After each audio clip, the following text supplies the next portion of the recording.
Not nuts about nuts. Maxwell took a deep breath. Even though Dr. Jack Rabbit had been his doctor for years, Maxwell felt funny telling him his secret. My problem is that I don't like nuts, he finally blurted. You don't like nuts, said Dr. Jack. I don't like nuts, Maxwell repeated. Dr. Jack shrugged. Why is that a problem? I'm a squirrel, Maxwell sighed. All squirrels like nuts. Dr. Jack placed his stethoscope on Maxwell's chest and listened. There's nothing wrong with you. In fact, you are a very healthy squirrel. I get lots of exercise, Maxwell said. Doing what? Collecting nuts. Dr. Jack looked confused. Maxwell explained it's fun to collect them with friends. Besides, I don't want anyone to find out I don't like nuts. They might think I'm strange. What do you do with all the nuts you collect? Dr. Jack asked. I store them at home, Maxwell said, but I'm running out of room.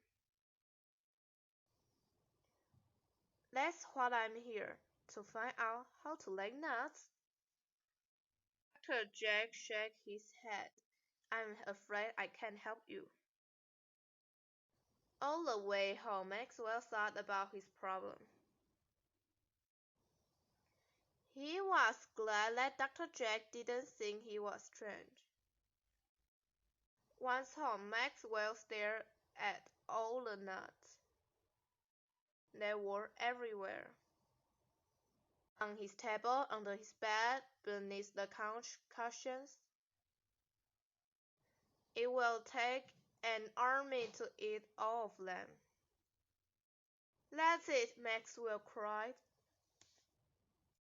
He scrolled around to all the squirrels he knew, announcing, "Party at my place at 6 o'clock tonight." Maxwell rushed back home. He had work to do. But by 6 o'clock he was ready. He was also nervous. Once the guests had arrived, Maxwell decided it was time.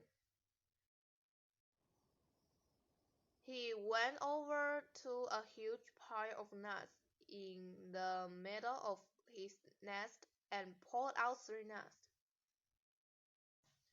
This caused the nuts to topple and spread out the nest. It also revealed a big banner that had been hidden behind the pile. It said, "Not nuts about nuts." The room got very quiet. "You're not about nuts," someone said. "He's not about nuts," said another. "Neither is my mother," said a small voice from the back. All eyes turned toward the voice. "It's true," said Samantha. "Should never eat nuts. She prefers seeds and fruit." Maxwell faced it up. "That's what I like to eat." He turned to his friend. "As you can see, I have way too many nuts.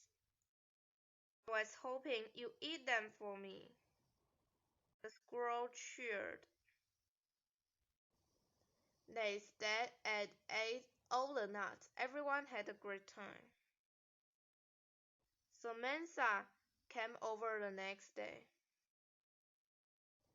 "I brought something to say thank you for the party," she said. holding out a bag filled with sunflower seed.